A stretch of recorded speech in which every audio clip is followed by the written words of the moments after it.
I'm Eric Schoenfeld, co-editor of TechCrunch, and welcome to Fly or Die. And I'm John Biggs, editor of Crunch Gear. Today we have two gadgets that we get to show off. Okay, so we're going to do the LiveScribe pen and the G-Slate tablet. Yep. Another Android tablet. Another Android tablet. Let's do the pen first. So what we have here is the LiveScribe Echo. So this is essentially a smart pen. This special paper tells you, the pen, where you're touching on the screen.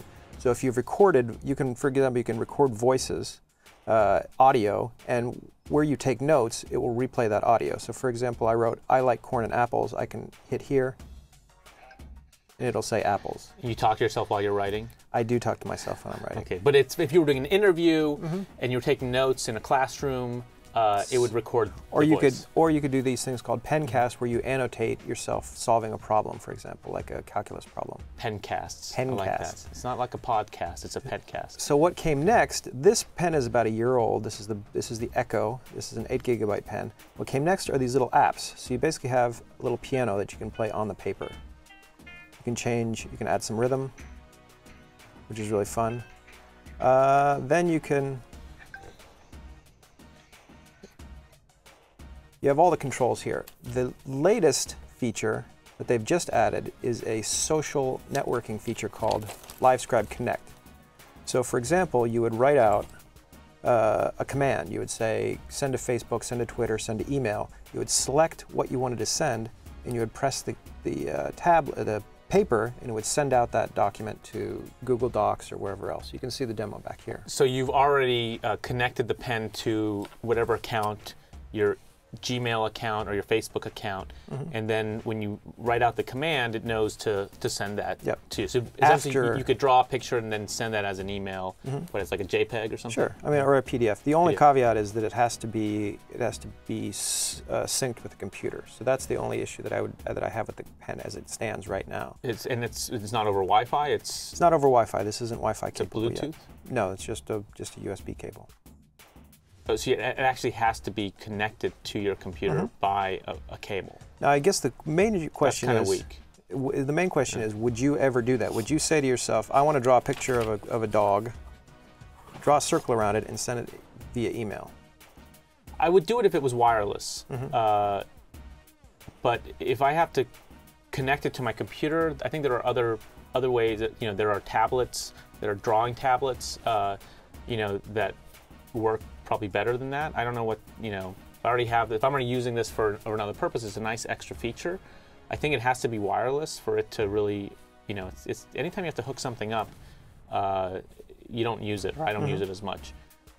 So that feature isn't a selling point to me. I do like the, I like the fact that you can take notes. I mean, as a reporter, not that I type notes now, but there was a time when I was a lad and I used to take notes in a notebook, and to be able to go back, and my handwriting is pretty bad, so to be able to actually go back and touch the point when I wrote something, if I can't see it, or just to hear what they said to make sure I got the quote right. I mean, that's a pretty, for reporters, very valuable. Yeah, it could be great. So generally, you're talking fly or die on the general idea and then the Connect feature.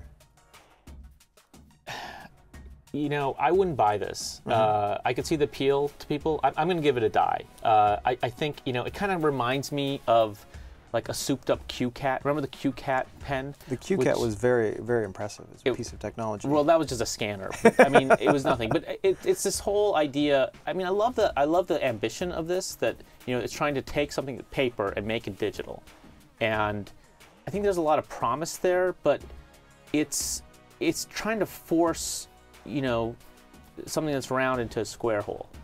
I'm giving it a fly. I think the idea is cool. As you say, if this were Wi-Fi enabled or Bluetooth enabled, that would be amazing. That would be much better than the way you have to do it now. I use this extensively in a lot of reporting, and I really got a kick out of it. It's an interesting way. What they really need to do is move it over to tablets and do something, move away from the paper. I think the paper is the hobble here. But I'm still giving it a fly in general. Oh, hello. Oh, there. Who do we have here? Hi, I'm Jim Margraf, CEO and founder of LiveScribe. How are you? Hi, how are you? Thanks for joining us. Thanks. So I gave him the full demo. Why don't we talk very briefly about the new features? I think his primary problem was the you had to tether it eventually to get the new features to work, and why is that, and what's coming up to fix that, I guess? Sure. Yeah, I think what's important is you gave the demo, John. You know that the Smart Pen allows you to write and record what you hear when you're writing, so you can touch it, play it back. What's important that wasn't perhaps obvious is that it does that, and the Connect feature that we have that now lets you send this as an email or to Facebook or Evernote or Google Docs or other. You can capture your notes in a meeting or in a class, and then you can just specify on paper an email address or recipient. You write it, you touch the pages, and they'll be sent. They'll be sent when you dock your pen, but it doesn't have to be connected. So it's with you all the time. If you're in a class, it doesn't happen in real time. But if you're in a meeting, as soon as you get back and you plug it in, they are queued and it gets sent. So if it's real-time need, if you want to tweet, you might want that in real time. But as long as you know, you just dock it. So you've committed to send to your associates in your study group. You say, yeah, I'll send you my notes. And then you get back to your class, you just plug your pen in and automatically is sent. How hard would it be to make that wireless through Bluetooth or Wi-Fi? It's standby. I can't comment beyond it, aside from saying right now, one of the things we did do was we lowered the price of this to $99. Okay. So you have a tool that'll support 200 hours of recorded audio. And the big feature that we've announced that you've seen that's out there now is the ability, again, to just take your notes and literally you'll write a name of a person, you'll touch the pages, and what they'll get, if you want to see this, I just drew up a short description of this, and I'll pull it up on the screen right now. We'll see if this works. This should be good. I'll select a window. Okay, right there. This is, can you see that? This is a pencast. And what I did is I drew this out. And by the way, this is viewable in Reader. So what it means is the notes that you've taken in your class, if I wrote right now John on my paper and I dock my pen, John, in a few seconds you'd have this. You could see it, or Eric, you'd have it on your PC. You could play it like this. Watch what happens. This is in Reader. So this is a PDF. And if I play it, so I click on it here, wherever I click. Right. And I was in a big lecture hall as well when I was speaking. That's why I hear the echo. So I guess the question here is, could you make that like a video? So this is all Flash, right? This is PDF. Oh, this is a Reader. Okay. So I guess the question is, why the dependence on paper? What's next for LiveScribe, and is the dependence on paper a problem? Is it something that's hindering the company, or is it something that adds value, for example, to students to just note taking? Yeah, sure. If you look at the world today, most people, when they're communicating, and if you look at students in a classroom, and because we've done studies on this as well, they're taking notes in notebooks. If you're in a science class or a math class, you can't type. You have to take notes in a notepad. If you're an interviewer and you're taking notes, you want to be doing it so you can look at the person. If you're communicating with a patient as a doctor, you want to be able to capture it. If you're writing down sketches as an architect or a consultant, so paper provides a lot of value. We don't yet have tablets that are writable in a general way. As that happens, our software and our capabilities will support that as well. Right now, though, we're in a world where paper notebooks are very, very powerful. Incidentally, the paper with the controls on it, as you've seen, you have audio playback controls. You can print this paper at no charge on a home laser printer. So you just print it out for free. You can print your own color or your own pages that you can use. Right. Well, I guess I've given up the pen for a long time, and I've been a journalist for a long time.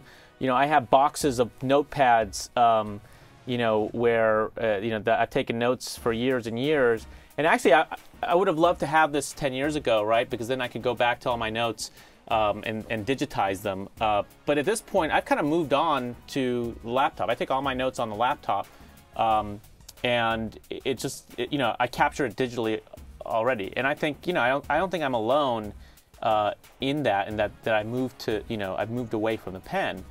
Obviously, there are still places where pen makes sense. I think for drawings and for, a lot of people just love the pen. So I think that there's an appeal here for this, and just the idea of being able to record, the notes while you're interviewing someone. I think that's terrific, right? I mean, you can even just keep it in your bag, and your laptop battery's dead. You always have paper, right, as a backup, and to have this, it's always digital.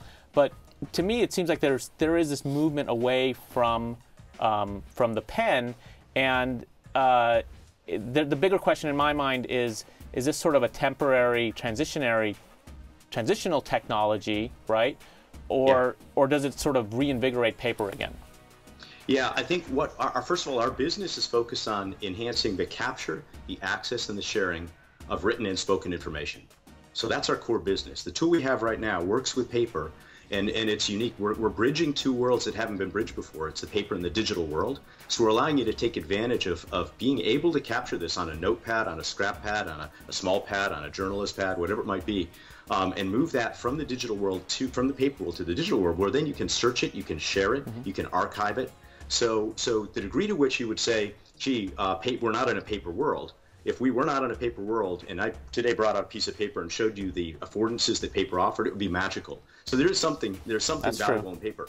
But what I think right now is, if we did a poll recently with Forrester, and we surveyed people in the office and asked them what they'd like to be able to do more with their note taking. First of all, majority of people take notes on paper.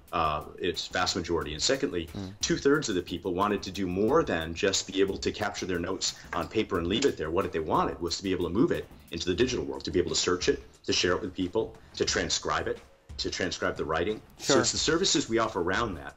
And what we found as well is the impact this has had. Students that use this, and by the way, just go into a classroom in K-12 or go into a classroom in college and look around, and you'll find generally what's happening also in the classes are, in Berkeley, for instance, MBA classes, the students are banned from bringing their PCs to the classroom. Why? Because it's disruptive to the other students, and because they don't pay attention to the teacher because they're online and they're surfing and they're doing emails. So it's actually, and this is happening around the country because I was in an event just a few days ago, had a large number of people there, and the majority of people were on email and they were typing. And the speakers that were talking were having a really hard time because there was no connection. And TED, at this point, you may know, is actually if I've both spoken at TED and been in the audience at TED. And TED has now disallowed people from bringing laptops or smartphones into TED. Well, I think that's increasingly going to be the exception, not the rule. You know, that's you're sort of fighting the inevitability of people always being connected. I'm going to let you borrow the pen. He's going to try the pen, and he'll get back to you. Thank you for popping on. Thank you very much for joining us. Thanks, John. Thanks, Eric. Okay, take care. Okay. All right. So. I like what they're doing. I like the fact that they're trying to digitize paper in a new way. I'm really excited. I'm really excited about this as well. I want to show you this. This is the G-Slate. So this is another Android tablet. Yes. So if you'll notice here, it has 2 cameras on the back. What are those 2 cameras for, do you think? Stereoscopic vision. Stereoscopic vision. Now, what you're going to do is you're going to put your glasses on, and you're going to see my kitchen in stunning 3D. Okay. Hold on a second. And this is otherwise it's just it's an Android tablet. It's just an Android tablet. As I mentioned before, basically these as I mentioned before, basically these things are like the Power Rangers. Each one has a different feature. This one has specifically This is giving me a 3D. headache. It's giving you a headache. Yeah. Are you? I mean, in general, as a tablet, it's fine. You're going to use it. It's going to be a lot of fun. You're going to give it a die. I'm giving it a die as well. How much is this more money than a regular Android tablet because of the 3D? It's on par. I guess the question is, before I give it a die, are there any special apps that take advantage of 3D? Absolutely not. Absolutely not. Yeah. Yeah, it's a die. Die. Okay. All right. I think that's all the time we have this week. Join us next week when we'll have 2 more crazy products on Fire Die.